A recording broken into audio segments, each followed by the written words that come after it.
आज हम स्टार्ट करने जा रहे हैं अपने प्रैक्टिस सेट पेपर 5 को। तो फर्स्ट क्वेश्चन है आपका, फर्म के समापन के समय साझेदारों के ऋण खाते को, देखिए फर्म जब समाप्त होती है तो साझेदार के ऋण खाते को यानी लोन अकाउंट को हम पूंजी खाते में हस्तांतरित करते हैं। ठीक है, पूंजी खाते में मतलब पार्टनर्स के कैपिटल अकाउंट में। तो आंसर क्या होगा? आंसर हमारा होगा ए ऑप्शन। अब है, यदि समस्त समायोजन के पश्चात पुराने साझेदारों की पूंजी 1,20,000 है, मतलब मान के चलिए कि पुराने साझेदारों की पूंजी कितनी है? 1,20,000 और नया साझेदार 1/5 भाग के लिए फर्म में प्रवेश पाता है, तो वह कितनी आनुपातिक पूंजी लाएगा? अब देखिए ये बोल रहे हैं कि जो पुराने पार्टनर थे उनकी कितनी थी पूंजी? उनकी थी 1,20,000। ठीक है, और नया पार्टनर जो है वो क्या लेकर आता है? 1/5 भाग को। तो देखिए पहले तो हम क्या करेंगे, हम पार्ट को निकाल लेंगे। देखिए पूरा पार्ट होता है आपका 1, ठीक है, 1 में से हम 1/5 को माइनस कर देंगे तो निकल कर आएगा आपका 4/5। अब ये क्या है? 4/5 पुराने साझेदार का रेशो है। ठीक है, तो क्या होगा? 4/5 = 1,20,000। ठीक है, अब क्या है कि हमें पूरी कैपिटल निकालनी है, तो पूरी कैपिटल के लिए क्या करेंगे हम? 1,20,000 मल्टीप्लाई, इसे अपॉन मतलब उल्टा कर देंगे, इसे अपोजिट कर देंगे। ठीक है, तो 5 अपॉन क्या हो जाएगा आपका? 4। तो 4 से काटिए, ये कितनी हो गई? 3 और 4 0, कितने आए आपके? 30,000। तो पूरी वैल्यू कितनी हुई? 1.5 लाख।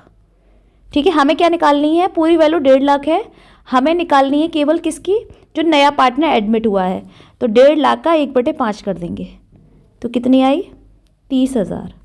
तो ऑप्शन क्या है आपका? ऑप्शन है आपका डी।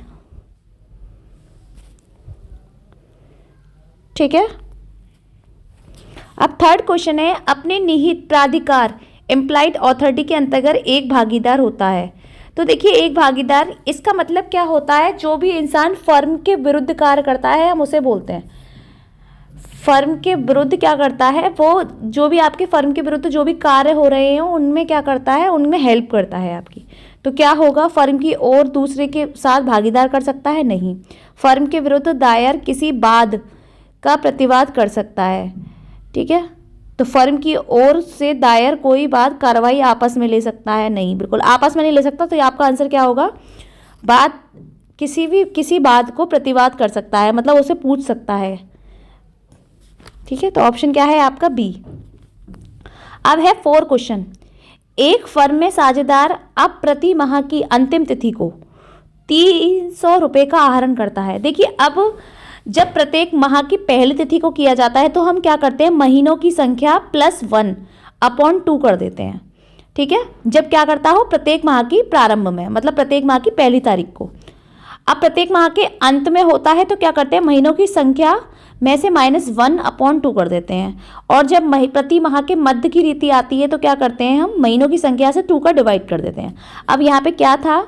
यहाँ पे कहा था अंतिम तिथि में, प्रति माह की अंतिम तिथि में। तो पहले तो आप निकाल लीजिए क्या होगा? महीनों की संख्या कितनी है? 6, छमाही के लिए बोल रहा है। तो 6 + 1/2 कितना हुआ? 7/2, या तो आप 3.5 लिख लीजिए। ठीक है, ये क्या करिए? ऐसे ही कर दीजिए। अब देखिए अब ये 300 कितना था? ये कितना था? प्रति माह का। आपको 6 महीने का कितना हो गया? 6 से मल्टीप्लाई करेंगे, 3 × 18, तो क्या हो गया आपका? 18। अरे एक गलती हो गई, देखिए यहाँ पे प्लस नहीं आएगा, यहाँ पे आएगा माइनस।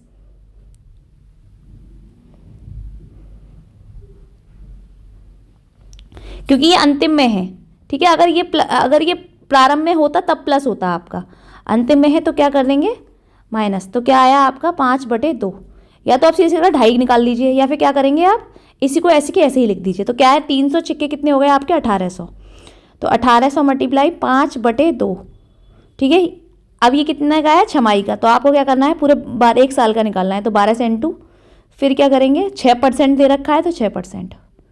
अब देखिए काट दीजिए, 6 से 6 दूनी 12। ठीक है, 2 0 से 2 0 कट गए। अब कितना आया आपका?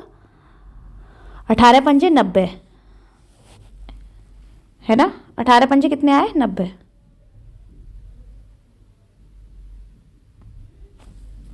अब 2 से ये वाले काट दीजिए, 2 नाम 18, तो क्या हुआ 45/2।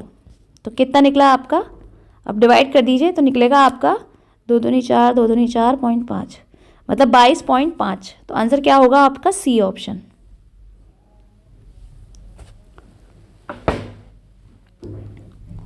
ठीक है, कॉन्सेप्ट क्लियर हो गया। अब है आपका 5th क्वेश्चन। अब 5th क्वेश्चन में क्या बोल रहे हैं, आर जिसे भावी लाभों, सॉरी लाभों है, ये लागो लिख गया है गलती से, तो लाभों भावी लाभों में 1/4 भाग के लिए फर्म में सम्मिलित किया गया है। अपने हिस्से की ख्याति 5,000 नगद नहीं दे सकता। पुराने साझेदार एस और टी, जिसका लाभ में क्या कर रहे हैं, लाभ में 3 और 2 का अनुपात है। ठीक है, एस और टी का क्या है, लाभ में अनुपात है 3,000, 3 और 2। अब ख्याति के लेखे को पूरा कर देते हैं। तीनों साझेदार की ख्याति की रकम निम्न प्रकार क्रेडिट होगी। अब देखिए क्या करेंगे, 1/5 का हिस्सा 1/4 का, चौथाई बोल रहा है, 1/4 भाग, तो 1/4 भाग का क्या है हिस्सा, अपने हिस्से की 1/4 भाग का क्या है 5,000।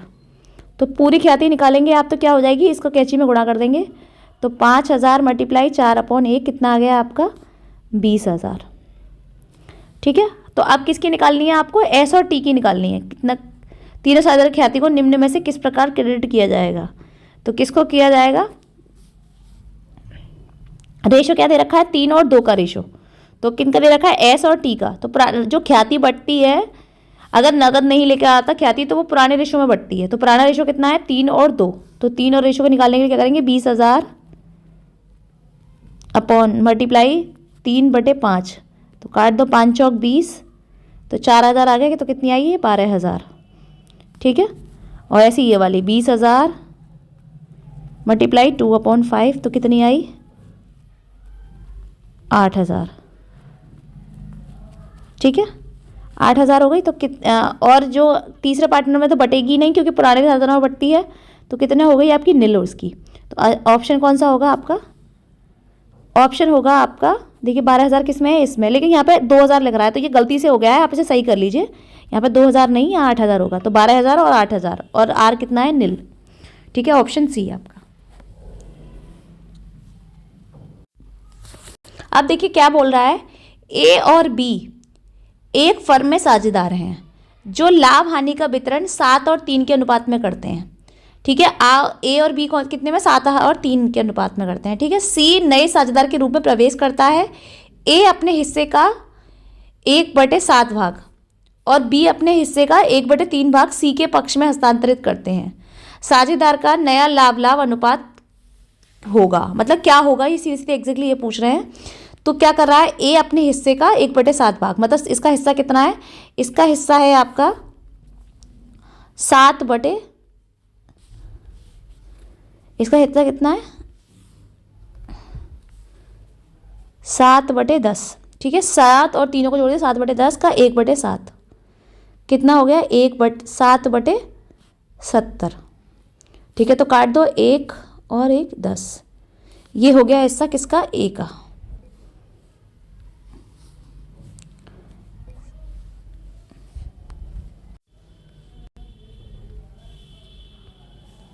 किसका हो गया ये 7,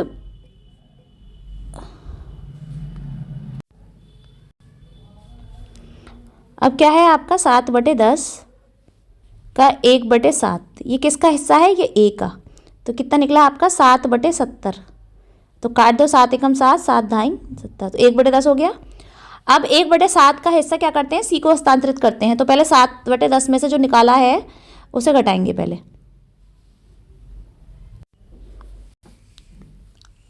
तो 7/10 में से क्या करेंगे आप, 1/10 को घटाएंगे, तो क्या निकलेगा आपका 6/10। ठीक है, अब बी का भी हिस्सा है, बी अपने हिस्से का 1/3 भाग, तो 3/10 में से 3/10 का 1/3 भाग, तो क्या हुआ 3 9 30, तो काटोगे तो 1 और 10, तो 1/10 इसका भी आ गया। ठीक है, तो घटा दो 3/10 में से 1/10, कितना निकला फिर 2/10। ठीक है, अब क्या कर रहे थे, ये सी को हस्तांतरित कर रहे थे, तो कितना पार्ट, 1/10 भाग इसका, 1/10 भाग इसका, तो जोड़ दो सी से, 1/10 भाग 1/10 भाग, तो कितना आया, 2/10। अब देखिए सी का हिस्सा कितना, ए का हिस्सा था आपका 6/10, बी का हिस्सा था आपका 2/10 और सी का हिस्सा था, दोनों का करके 2/10। ठीक है, तो आंसर क्या होगा आपका, ए ऑप्शन।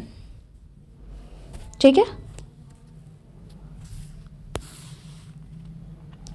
अब 7 क्वेश्चन है आपका, ए बी सी और डी एक फर्म में साझेदार हैं, वे लाभ हानि का वितरण 3:3:2 के अनुपात में करते हैं।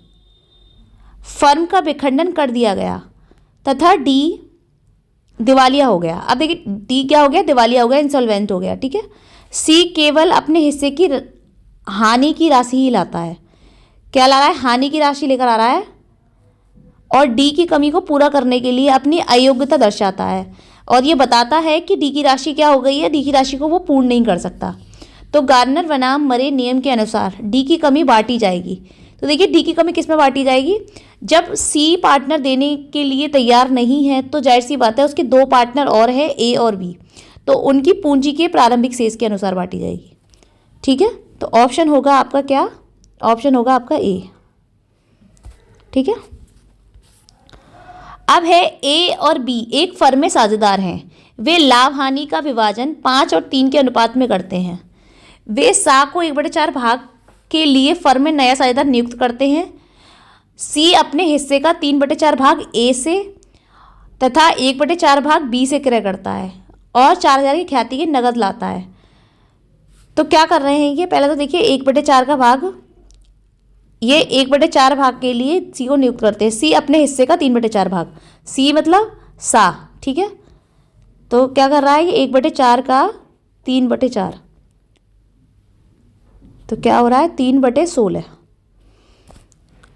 ठीक है, क्या कर रहा है ये, तथा 1/4 भाग बी से क्रय करता है, मतलब सी कर रहा है, सी अपने हिस्से का 3/4 भाग ए से, अब ए की वजह से घटा देंगे, 1 में से घटा रहा है तो 5/8 माइनस 3/16, तो क्या हुआ आपका 16, 8 में का डिवाइड करें 2 से, 2 5 दूनी 10, 10 में से 3 घटाएंगे तो कितना आएगा आपका 7/16।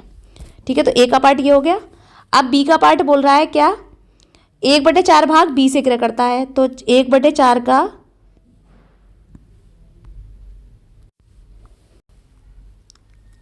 अब 1/4 का भाग 1/4 का ही तो है सी का भाग, और इसका 1/4 भाग प्राप्त करता है किससे, बी से, तो क्या हुआ 1/16, किससे बात कर रहा है, बी से, तो 3/8 में से 1/16 को घटा दो तो कितना निकलेगा आपका 16, आपका आएगा 5/16। ठीक है, तो ए का पार्ट कितना था 7/16, बी का पार्ट था कितना 5/16। ठीक है, तो अब क्या करेंगे, बी में से घटा दिया हमने, 5/16 हो गया, 1/16 हो गया।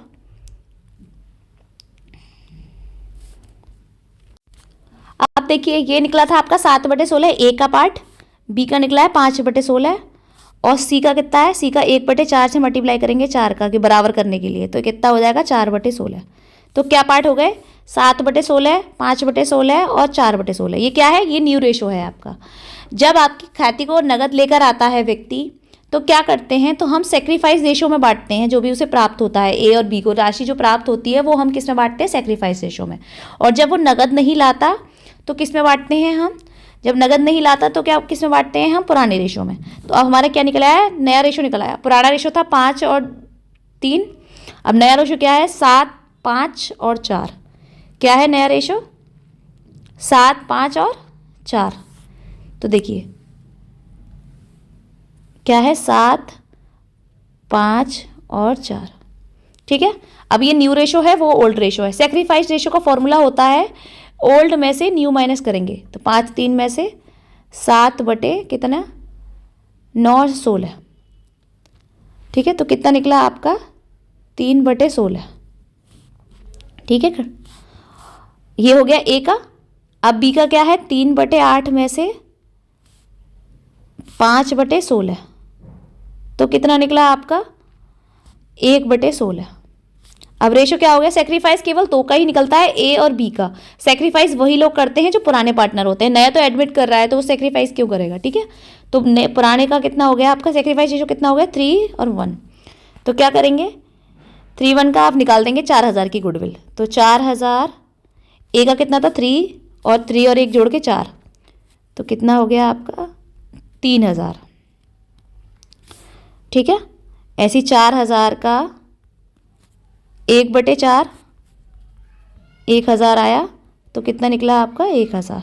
तो रेशो क्या है, 3000 और 1000, तो ऑप्शन क्या होगा आपका डी। अब है आपका 9 क्वेश्चन।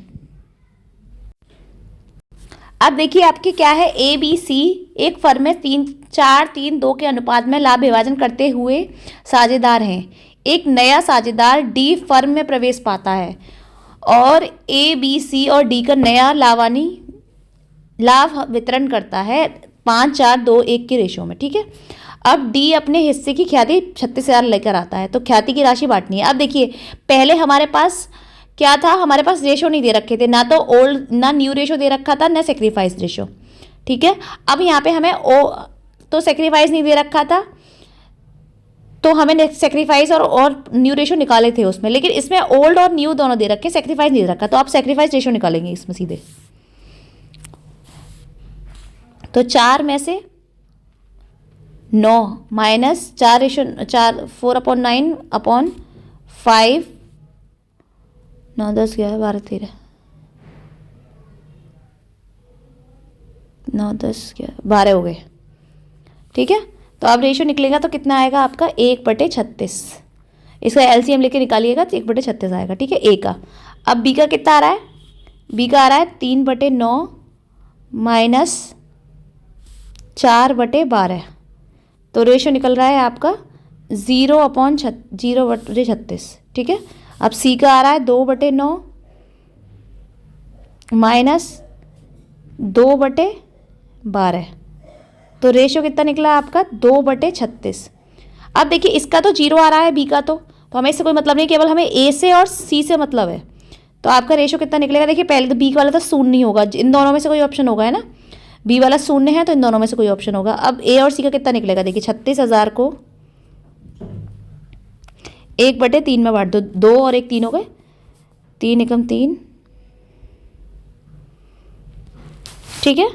किसे बांटेंगे, 3 एकम 3, 3 दूनी 6, तो कितना आया 12,000, ठीक है। दूसरा कितना होगा 36,000 इंटू 2/3, तो कितना हो गया 12,000 इंटू 24,000, तो ऑप्शन क्या होगा 12,000 ठीक है। ऑप्शन होगा आपका बी ऑप्शन। अब है आपका फर्म के ऋणों के संबंध में प्रत्येक साझेदार का दायित्व विस्तृत होता है। फर्म के ऋणों के संबंध में क्या होता है, प्रत्येक साझेदार का दायित्व विस्तृत होता है। तो देखिए पहले तो देखिए फर्म के द्वारा उसकी विनियोजित पूंजी तक, फर्म में उसकी पूंजी या फर्म में दिए गए ऋणों तक, हानि की प्रतिपूर्ति की गारंटी की राशि तक, फर्म, देखिए कर्म की जगह यहाँ फर्म आएगा, फर्म में उसकी पूंजी तथा व्यक्तिगत संपत्ति की राशि तक, जब तक आपकी व्यक्तिगत संपत्ति और पूंजी दे रखी हो तब तक, ठीक है। तो ऑप्शन क्या होगा इसमें, ऑप्शन है इसका डी। अब है एक साझेदारी फर्म पूंजी एकत्रित नहीं कर सकती, किसके द्वारा पूंजी एकत्रित नहीं कर सकती, बैंक ऋण द्वारा कर सकती है, ऋण पत्रों द्वारा नहीं कर सकती, साझेदारों के ऋण द्वारा भी कर सकती है, साझेदारों की पूंजी द्वारा भी। तो क्या आएगा, ऑप्शन होगा उसका ऋण पत्रों द्वारा, ऑप्शन बी। अब है आपका ए बी सी एक फर्म में बराबर के साझेदार हैं, मतलब 1:1:1, ठीक है। लिख लेते हैं सीधे सीधे 1:1:1। अब डी 1/4 भाग के लिए फर्म में नए साझेदार के रूप में प्रवेश करता है, तो डी का क्या है 1/4। अब देखिए यहाँ पे कुछ और नहीं दे रखा, जब किसी और चीज़ के बारे में बात नहीं दे रखी, यहीं पे बात खत्म हो जाती है, तो हम 1 में से माइनस करते हैं हमेशा। तो 1 में से माइनस करेंगे तो 1 में से क्या माइनस करेंगे, डी वाला पार्टनर, तो 1/4। अब आपका रेशो निकल कर आया -1 में से माइनस किया तो 3/4। अब 3/4 को इनके तीनों के पार्टनर में बांट दो, 1/3, कितना आया 3/12, 3/4, फिर इसी का भी यही होगा 1/3, मतलब 3/12, और इसका भी यही होगा 3/4 × 1/3 और 3/12, ठीक है। अब इसका भी कितना था, 1/4, तो बराबर करने के लिए 12 आ रहा है तो 3 से ही मल्टीप्लाई होगा, तो कितना होगा 3/12। अब सबका रेशो कितना हो गया, 3/12, 3/12, 3/12, 3/12, ठीक है। तो कट जाएंगे सब एक एक एक एक से, ठीक है। तो आपका रेशो कितना होगा 1, ठीक है। अब है आपका श्याम, राम और श्याम एक फर्म में साझेदार हैं। दोनों लाभ की आशा से 150 और 250 प्रति माह करते हैं। 30 सितंबर 2008 को समाप्त होने वाले छमाही के लिए ब्याज की गणना कीजिए यदि आहरण प्रत्येक माह की प्रथम तिथि में है। देखिए हमने बताया था प्रथम तिथि में होता है तो क्या करते हैं हम, जितने महीने दे रखे होते हैं उनको प्लस करके डिवाइड कर देते हैं। जैसे छमाही दे रखा है तो 6 महीने प्लस 1/2, ठीक है। कितना आ गया आपका 7/2, ठीक है। अब कितना, ये 150 कितना है, 150 रुपये प्रति माह के हिसाब से, ठीक है। तो आप 150 का पहले 6 महीने का निकालना है तो 6 से डिवाइड कर दो, कितना आया 900, तो 900 मल्टीप्लाई 7/2 और 12 का पूरी साल का 12 होता है तो 12 कर दिया और 6%, ठीक है। तो काट दो 2, ये कर दिया 9 आया आपका, 9 7 63, 4 का भाग करेंगे 9 7 63 में तो आपका रेशो आएगा 15.75। अब दूसरा है आपका 250, 250 का 6 से इंटू करेंगे तो कितना निकला 1500, ठीक है। 1500 का भी 7/2 मल्टीप्लाई 12 और 6/100, तो काटिए 6 2 हो गया 2, ये कट गया। अब 15 7 105, 105 का 4 से डिवाइड करेंगे तो आपका निकल के आएगा 26.25। ऑप्शन आपका क्या है सी। अगर आपको कोई भी कंफ्यूजन हो रहा है क्लास में तो आप हमसे कमेंट बॉक्स में पूछ सकते हैं। अब 14 क्वेश्चन है आपका, ए बी व सी एक फर्म में साझेदार है। सी फर्म में अवकाश ग्रहण करता है। ए तथा बी उनके हिस्से को 1/2 के अनुपात में खरीदते हैं। ए और बी का नया लाभान्वित, देखिए पहले तो इसमें साझेदार का कोई रेशो नहीं दे रखा। जब कोई रेशो नहीं दे रखा होता है क्वेश्चन में तो हम क्या मानते हैं, हम मानते हैं 1:1:1, ठीक है। ये मानते हैं हम। तो जब ये मानेंगे हम तो क्या होगा, तो क्या बोल रहा है ये, ए और बी उसके हिस्से का 1/2 भाग खरीदते हैं। तो 1/2 हिस्से का क्या, इनका मिलाकर कितना हो जाएगा 1/3, ए का भी और बी का भी, उसका 1/2 भाग खरीदते हैं तो कितना हो गया 1/6 भाग, ठीक है। तो अब क्या कर देंगे, अब आपका बी किसने अवकाश लिया है, सी ने, तो सी के हिस्से को हटा देंगे और 1/2 का रह जाएगा बस, ए का और बी का, तो कितना हो जाएगा 1/2 का प्लस करेंगे ये 1/6 में, ये ए का पार्टनर का हो गया तो कितना हो जाएगा आपका, ये निकल कर आएगा आपका 4/6, 2 3 6, 3 और 3 हो गए 4 हो गए, ठीक है। 4/6 आ गया। अब दूसरा निकलेगा आपका बी वाला पोर्शन 1/2 और 1/6, इसका भी निकल कर आ गया 4/6। 4 से 6 का कट जाएंगे तो क्या आ जाएगा 1:1। अब देखिए यहाँ पे इस रेशो में तो दे नहीं रखा, ये दे रखा है इसमें, तो इसको जोड़ कर देंगे तो क्या हो जाएगा 1, इन दोनों को जोड़ेंगे 2, इसको जोड़ेंगे फिर क्या आएगा 1/2। तो ऑप्शन क्या होगा आपका, ऑप्शन होगा आपका ए। अब है एक फर्म समापन की दशा में निम्नलिखित लेनदारों का भुगतान क्रम में होना चाहिए। तो किस क्रम में होना चाहिए, पहले किसका भुगतान करते हैं, जब लेनदारों का भुगतान करते हैं तो पहले हम कर्मचारियों को देते हैं जो काम कर रहे होते हैं भविष्य के लिए। तो पहला ऑप्शन होगा क्या, कर्मचारियों के देय भविष्य निधि, मतलब थर्ड ऑप्शन। फिर हम किसको देते हैं, निस्तारण की पारिश्रमिक, मतलब जो मैनेजर वगैरह होता है उनको देते हैं पहले फीस, हम उनका जो श्रम होता है, ठीक है। तो फिर कौन होगा, निस्तारक का पारिश्रमिक, ठीक है। अब थर्ड हम किसको देते हैं, फर्म की संपत्तियों का चल प्रभाग प्राप्त लेनदार, जो फर्म की संपत्तियों में जो प्राप्त लेनदार होते हैं उन्हें देते हैं। देखिए लेनदार लिख दिया है गलती से, लेनदार होगा, ठीक है। और फिर हम फोर्थ देंगे बैंक अधिविकर्स को, तो ऑप्शन होगा आपका ए।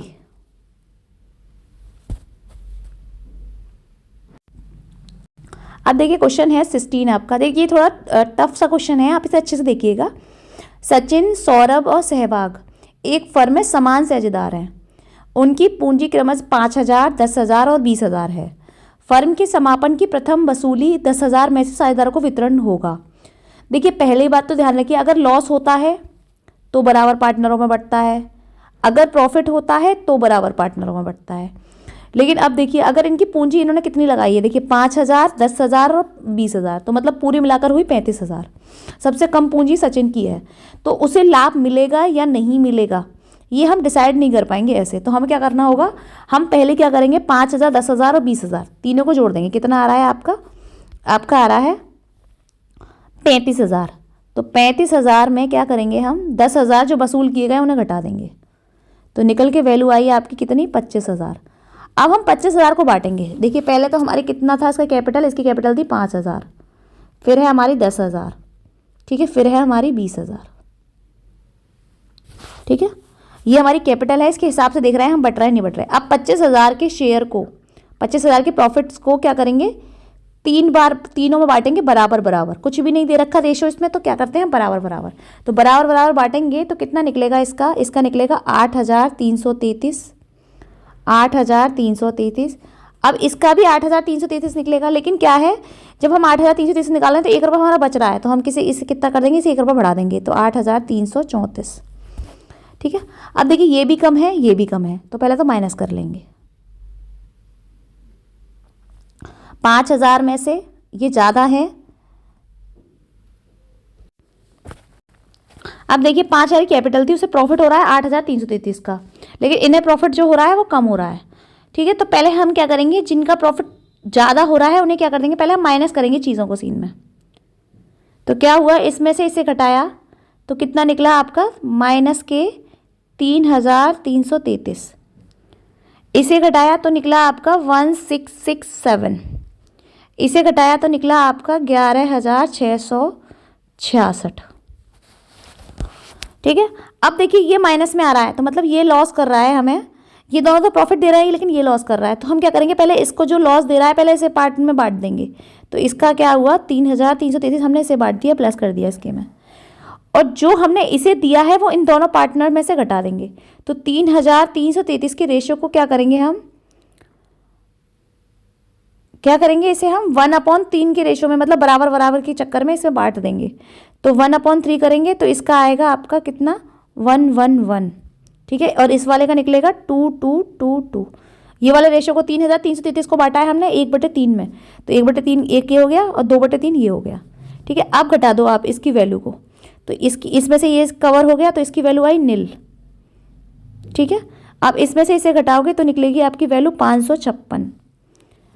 अब इसमें से इसे वैल्यू को घटाओगे तो निकलेगी आपकी 9,444, ठीक है। क्वेश्चन समझ में आ गया। तो आपका ऑप्शन क्या होगा, आपका ऑप्शन होगा सी ऑप्शन।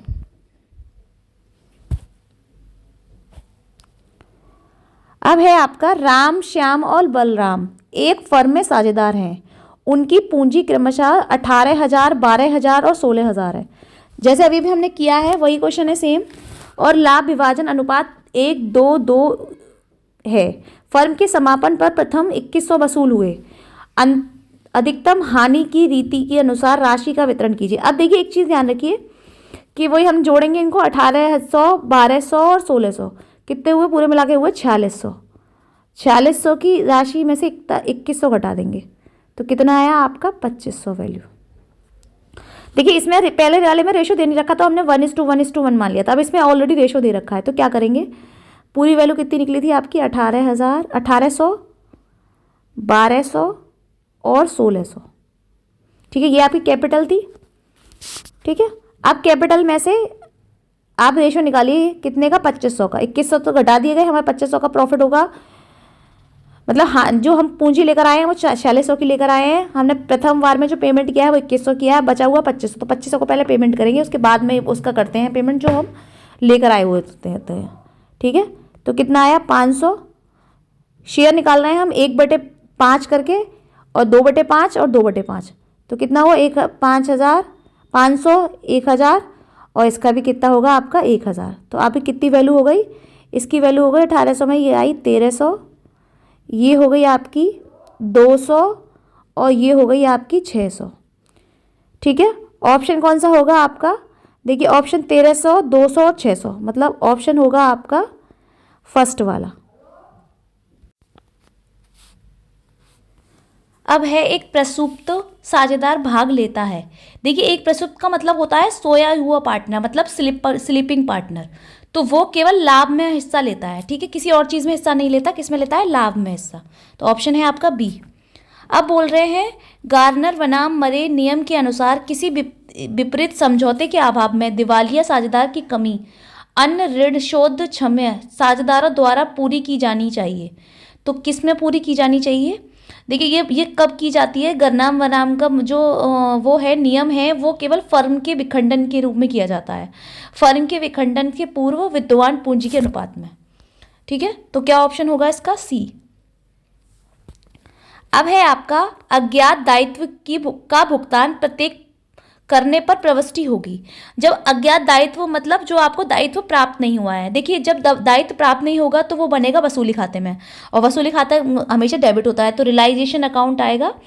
और किस में आएगा? पैसों में। ठीक है, तो क्या एंट्री बनेगी? रियलाइजेशन अकाउंट डेबिट आपका टू बैंक अकाउंट। तो ऑप्शन आपका ए। तो आज की क्लास हम यहीं पे ख़त्म करते हैं।